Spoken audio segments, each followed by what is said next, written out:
সুপ্রিয় সপ্তম শ্রেণীর শিক্ষার্থীবৃন্দ,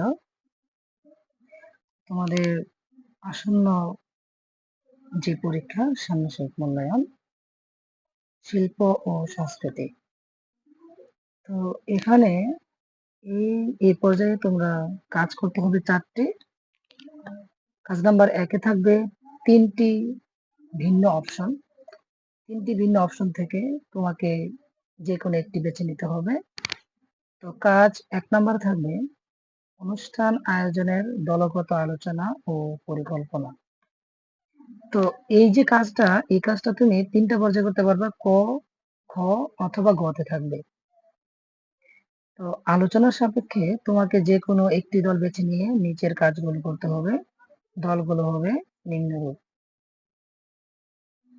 এগুলো হলো: ক নাম্বার অনুষ্ঠান আয়োজক দল, খ নাম্বার অনুষ্ঠানের সাজসজ্জা দল, গ নাম্বার পরিবেশনা দল। অর্থাৎ তোমাকে এই 3টা যে কোনো একটি দল বেছে নিতে হবে। প্রতিটি দলে 8 থেকে 10 জন করে নেবে এবং সেই অনুযায়ী তোমরা কাজ করবে।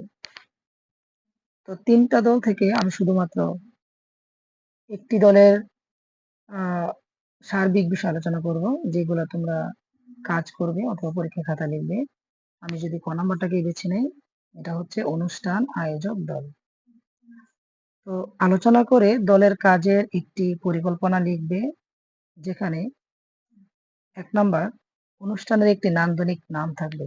অর্থাৎ তুমি যে এই কাজটা করবে, এখন এই কাজটার জন্য কি কি পদক্ষেপ তোমাকে নিতে হবে, অর্থাৎ কি কি পয়েন্ট গুলা নিলে তুমি 1 নাম্বার কাজটা আছে ক নাম্বার কাজটা করবে, সেগুলোকে আমি এখন উল্লেখ করব।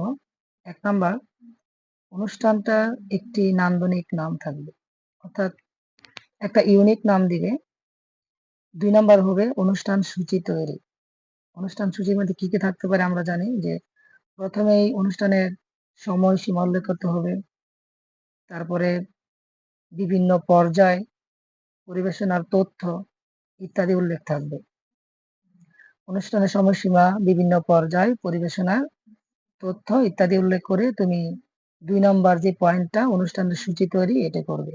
3 নাম্বার থাকবে অনুষ্ঠানে আগত অতিথিবৃন্দের তালিকা তৈরি। অর্থাৎ তুমি এখানে যে অতিথিগুলাকে দাওয়াত করবে, তাদের একটা তালিকা আগে থেকেই তুমি তৈরি করে রাখবে। তারপর তোমাকে অতিথিদের জন্য একটা আমন্ত্রণ পত্র আঁকাও লাগবে এবং লেখাও লাগবে। অর্থাৎ অতিথিকে আমরা যে দাওয়াত করব, সেই দাওয়াতের একটি চিঠি এবং একটি আমন্ত্রণ পত্র উপরে তুমি ছক করে আঁকে লিখবা, লোগো করে। 5 নাম্বার হচ্ছে অনুষ্ঠানটি পরিবেশনা করতে প্রয়োজনীয় উপকরণের তালিকা তৈরি। অর্থাৎ এই অনুষ্ঠানটা তুমি যে তৈরি করবে, তৈরি করার জন্য যা যা লাগবে তার আগে থেকে একটা তালিকা তৈরি করে রাখবে। অর্থাৎ অনুষ্ঠান আয়োজনের পরিকল্পনা মূল্যায়ন খাতায় লিখবে এবং তার মধ্যে কোন কাজটি তোমার অংশ হবে তা উল্লেখ করবে। এই যে ক নাম্বারে আমরা কাজটা করলাম, এখানে 5টা পয়েন্ট আছে। 5টা পয়েন্টে কোন নাম্বার পয়েন্টটা তুমি করবা, ওইটাই তুমি লিখবা। এগুলো আমার ক নাম্বার, অথবা এরপরে খ থাকবে, অথবা এরপরে গ থাকতে পারে। তো আমি ওগুলো উল্লেখ করছি না, আমি 1 নাম্বার কাজটা এতটুকুর মধ্যে শেষ করছি। এরপর দেখো 2 নাম্বার যে কাজ। 2 নাম্বার কাজ হলো স্লোগান তৈরি করে নিজের পছন্দের ফন্টে লিখবা। অর্থাৎ তুমি যে কোনো একটা বিষয় সম্পর্কে একটা স্লোগান তৈরি করতে পারবা। এটা হতে পারে স্বাধীনতা দিবস, হতে পারে বিজয় দিবস, হতে পারে অন্য যে কোনো একটা দিবস। তো এই দিবস সম্পর্কে তুমি নিজে থেকে এককভাবে একটা স্লোগান তৈরি করবা এবং এটা তুমি নিজের পছন্দের ফন্টে তুমি লিখবা।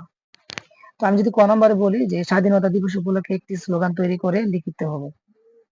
অর্থাৎ স্বাধীনতা দিবস উপলক্ষে তুমি যে কোনো একটা স্লোগান বানাইবা এবং ওইটাকেই তুমি কি করবা, খাতার মধ্যে লিপিবদ্ধ করবা। এটি কিভাবে লিখবা, নিজের পছন্দের ফন্ট হতে পারে, অথবা ইচ্ছা করলে বইয়ের যে ফন্ট আছে এই বইয়ের ফন্টেও তুমি লিখতে পারবে। তারপর প্রদত্ত খাতায় 2 পৃষ্ঠা জুড়ে মাপ মতো লিখতে হবে। অর্থাৎ প্রথম পৃষ্ঠা যতটুকু লিখবা, দ্বিতীয় পৃষ্ঠার মধ্যে ঠিক অতটুকু পরিমাণে অত সুন্দর করে।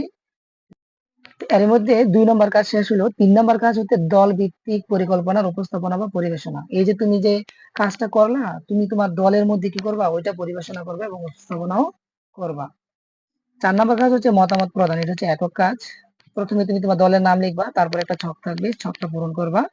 যে ছকের মধ্যে কি থাকবে, যে পরিবেশনার সবল দিক, পরিবেশনার দুর্বল দিক অথবা উন্নয়নযোগ্য দিক।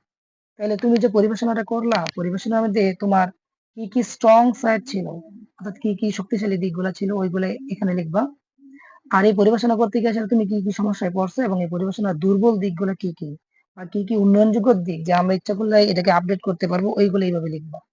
তো এই 4টা কাজের মধ্যে দিয়ে তোমাদের কাজটা শেষ হবে। এরপর ধন্যবাদ দিয়ে তোমাদেরকে শেষ করা হবে। আশা করি সবাই বুঝতে পেরেছে।